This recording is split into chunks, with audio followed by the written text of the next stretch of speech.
CM స్థాయి వ్యక్తిని ఈ విధంగా ఏకవచనంతో మాట్లాడడం ఆ స్థాయి మీ నానాజీది కాదంటూ కూడా కురసాల కన్నబాబు కావచ్చు ఇలా మిగతా వాళ్ళు దాటి ప్రజలందరూ కూడా చెప్తున్నారు. ఎలా చూడాలంటారు? ఈ కురసాల కన్నబాబు అన్నవాడు ఎక్కడి నుంచి వచ్చాడు నాకు తెలియదు. 10-15 నెలల నుంచి చూస్తున్నారు ఇక్కడ. అయితే మీరు మాజీ సీఎం అని మీరు అంటారు, ఆడు మాజీ జైలు పక్షి నేను అంటాను. 16 నెలలు జైల్లో ఉండి వచ్చిన మాజీ జైలు పక్షి ఖైదీ. ఆడు మాజీ ఖైదీ. చిరంజీవి గారు ఖైదీ సినిమా చూసారా? అలా మాజీ ఖైదీ అని నేను అంటాను. నేను అతను మాజీ ఖైదీగానే తీసుకుంటున్నాను. మాజీ ఖైదీ అక్కడ చాలా నేర్చుకుని వచ్చి ఆ జైల్లో ఇప్పుడు వేల మంది క్రిమినల్స్ని తయారు చేసేసి ఈ రాష్ట్రం మీద వదిలేశాడు.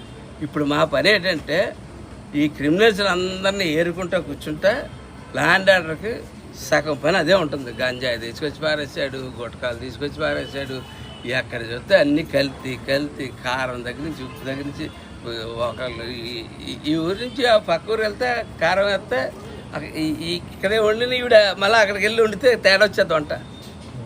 అంత తేడా కారాలు కానీ ఉప్పులు కానీ పప్పులు కానీ అన్నీ మొత్తం టోటల్ కల్తీ చేసేది రాష్ట్రాన్ని.